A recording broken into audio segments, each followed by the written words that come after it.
സുധാമൂർത്തിയുടെ ചിത്രങ്ങളും ശബ്ദവും ഉപയോഗിച്ച് സാമ്പത്തിക തട്ടിപ്പ് നടക്കുന്നെന്ന് പരാതി. പല പദ്ധതികളിലും പണം നിക്ഷേപിക്കാൻ ആവശ്യപ്പെടുന്ന ശബ്ദ സന്ദേശമാണ് സമൂഹ മാധ്യമങ്ങളിൽ പ്രചരിക്കുന്നത്. ജാഗ്രത പാലിക്കണമെന്നും തട്ടിപ്പിൽ വീഴരുത് എന്നും സുധാമൂർത്തി അഭ്യർത്ഥിക്കുന്നു. When you look at Facebook, there is a video of mine. 2-3 are actually going on simultaneously where I talk invest $200 or 20,000 rupees, you will get much more than that, or maybe 10 times more than that.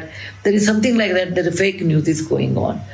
Many people whom I know, they have invested and lost money. I never talk women, this investment of money and you'll get return. It's a fake news. So with folded hand, I would like to request all viewers, any financial transaction in my name, it comes, don't believe it's a fake news.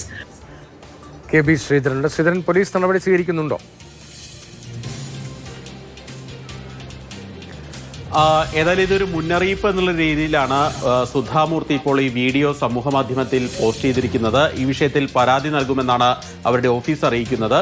സാമൂഹ്യ പ്രവർത്തകയും എഴുത്തുകാരിയൊക്കെയാണ് സുധാമൂർത്തി. അതുകൊണ്ട് തന്നെ അവർക്ക് സമൂഹത്തിൽ ഒരു വിശ്വാസ്യതയുണ്ട്. ആ വിശ്വാസ്യത മുതലെടുത്തുകൊണ്ടാണ് ഇത്തരത്തിലുള്ള ഒരു വ്യാജ വീഡിയോകൾ നിർമ്മിച്ചിരിക്കുന്നു, വ്യാജ ശബ്ദ സന്ദേശങ്ങൾ നിർമ്മിച്ചിരിക്കുന്നത്. ഡീപ് ഫേക്ക് വീഡിയോ ഉപയോഗിച്ചാണ് ഇത്തരത്തിൽ ഈ വീഡിയോകളൊക്കെ നിർമ്മിച്ചിരിക്കുന്നതെന്നാണ് പറയുന്നത്. ഏതായാലും പല പദ്ധതികളിൽ സാമ്പത്തികമായിട്ട് പല ഇൻവെസ്റ്റ്മെന്റുകൾ നടത്താൻ വേണ്ടി ഇവർ ഉപദേശിക്കുന്നു. ഈ കാര്യങ്ങൾ ചെയ്താൽ നന്നായിരിക്കും, കൂടുതൽ ലാഭം കിട്ടും എന്നൊക്കെ സുധാമൂർത്തി പറയുന്ന തരത്തിലാണ് ഈ വീഡിയോകളൊക്കെ ഇപ്പോൾ പ്രചരിച്ചുകൊണ്ടിരിക്കുന്നത്.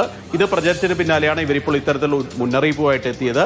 യാതൊരു വിധത്തിൽ താൻ ഇങ്ങനെയുള്ള ഒരു ഉപദേശമോ അല്ലെങ്കിൽ ഇത്തരത്തിലുള്ള വീഡിയോയോ താൻ പോസ്റ്റ് ചെയ്തിട്ടില്ല. ഇതെല്ലാം സാങ്കേതിക വിദ്യയുടെ ദുരുപയോഗമാണ്. പണം നഷ്ടപ്പെട്ട ആളുകൾ ഉണ്ട് എന്നൊക്കെ അറിയുന്നുണ്ട്.